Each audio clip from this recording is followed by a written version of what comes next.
Hello friends, we're down here in Houston at the hospital, but my mother-in-law and her sister have been making tarts, cranberry tarts, and so she very kindly videoed the recipe and of them doing it. I wanted to share this recipe with y'all. It's very, very delicious. It's awesome with hot tea, or it's just awesome with anything. But y'all enjoy, and we'll see y'all.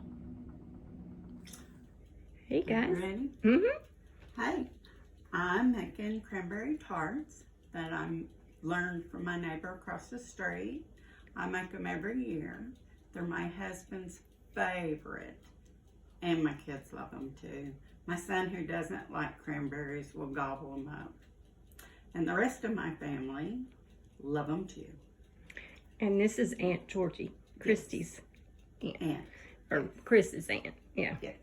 Well, Christy's she's my too. niece Yeah, by that's right. marriage. Okay. And this is how you start. It's 1 cup of flour. It's 3 ounces of cream cheese and 1 stick of butter. You can use either salted or unsalted, it doesn't matter. And you want it really cold? Yes, Real it cold. needs to be really cold, and you put it in a food processor to make the dough. It's going to get noisy. Okay.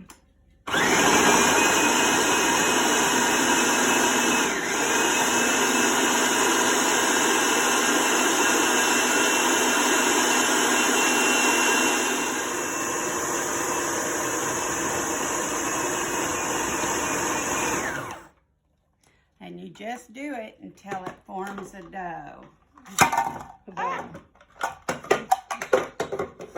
Kind of ball like that, huh? Yep.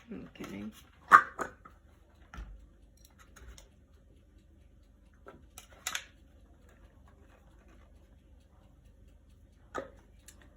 And then you need to make 24 balls. So I roll it out to 12, and then I cut it into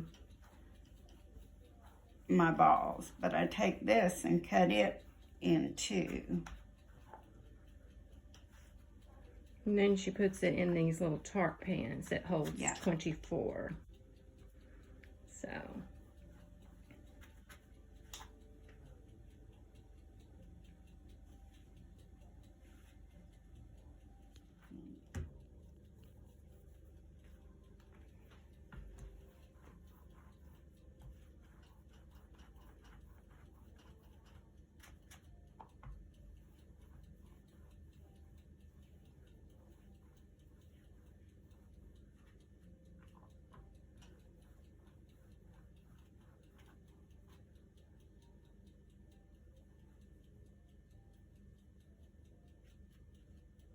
Man, it smells good. We got some in the oven, y'all. It smells so good. It's unbelievable. I know. They're delicious Okay. smelling. I've ate them before, y'all, and they're very good. And they freeze really, really good. You can put them in the freezer and just take some out. And what do you do? Just set them on the I counter? just leave them in the container and set them out, and they defrost. And then they just turn out really good. And they taste, you don't have to heat them back up.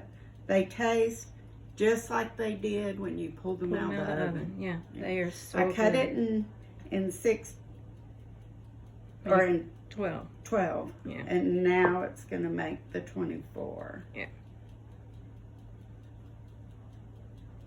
I'll help you roll them up after you start doing the balls, and then I'll turn this off, and then... Okay. Yeah, and you just take them and roll it in a ball and throw it in the pan. All right, I'm gonna help her roll these up, and then we'll turn it back on. Okay.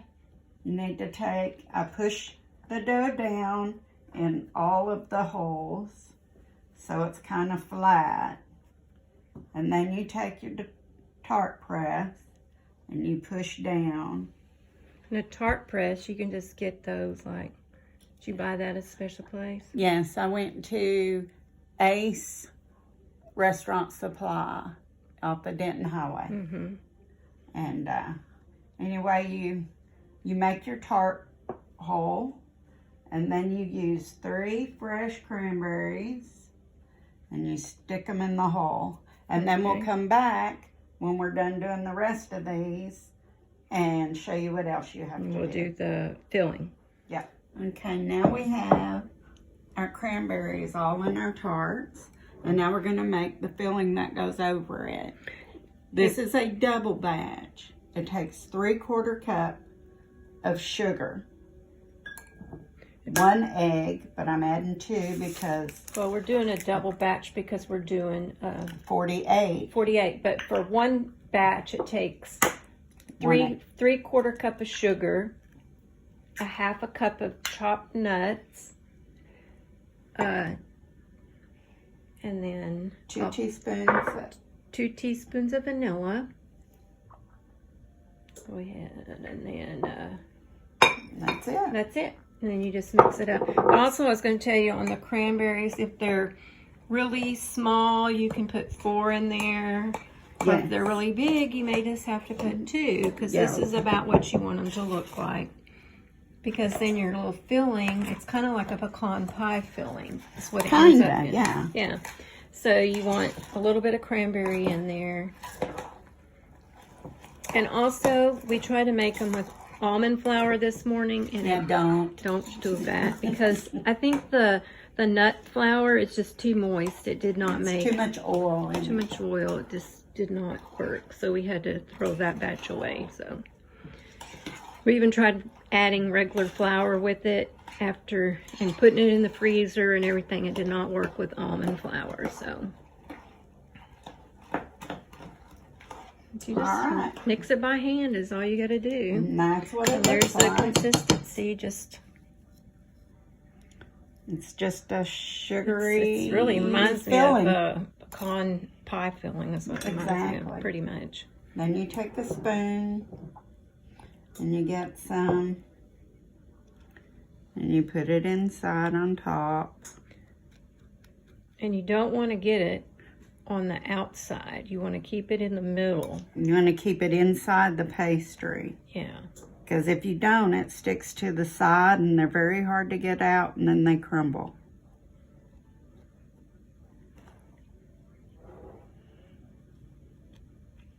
And then after you get your first spoon into each of them, then you can go back if you have more, because the liquid will drain down in there. It settles, and then if there's some left over, you can... See, I got some on the side twice. Oh. Yeah. It's okay. So you kind of get it off, otherwise it sticks, and it's not fun.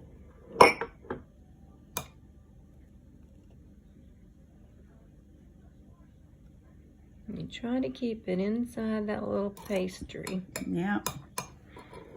I'll get closer where you can see. Just like that. All right, and this is what it'll look like after you filled them all. And then you put them in the oven at 325 for 45 to 50 minutes. Yeah, different ovens cook at different temperatures, so it may take a couple extra minutes. So, Okay, I'm opening that. all right, they're going in. Should be made. Ooh, it's hot. Hot. How lovely they are. So good. Yummy, yummy, yummy. Whoa. Look at those jewels. They're so pretty. They look delicious. Mm-hmm. Those are fresh cranberries, guys. No frozen stuff. Nope. Look at this. You can use frozen, but No, I always use we fresh. use fresh cranberries. Yeah. And fresh pecans. You need to, I use an offset spatula or spatula, and you stick it beside it, and they should turn and pop out. Unless you get it like this and it overflows, then you're gonna have a hard time getting that out. But the ones that you don't and see, they're pretty golden color. We put these in for 50 minutes instead of the 45, and I think they did better. Also, she said when you put them to cool, don't put them touching, because then they can get soggy. They get soggy if you put them too close. Because the heat and the steam from both of them, because they're still pretty hot when you get them out.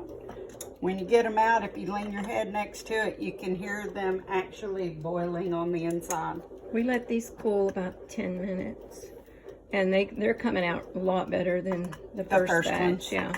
And then, but when you put them in to freeze, you can put them side by side. It's fine. Yes, when I freeze them, I use lock, and I'll put wax paper or baking paper. I like the baking parchment paper better. And you put a layer down, you put one layer, put parchment paper and another layer, and just keep doing that till you get to the top. And the lock locks are the things that the little 4 flip. Show them what, you have one handy? Yeah. Okay. It has 4 little just flips like this, and she just puts them in there, puts a layer, and it says lock. Yeah. And then she puts these in the freezer, and they I mean, they taste like they just came out of the oven. I tasted them. I bought these in Korea. No, but they have But them they here. do have them here. At And you Walmart's? can, They have them at Walmart's? Or? I don't know if they have them at Walmart's. I know they have them at Grapevine Mills Mall. They have them at that Corral place. They have them at most kitchen stores, and you can order them online. Okay. All right. Well, that's it. It's a wrap. We're not big YouTubers, but we did our best. Yes. Hope y'all enjoy.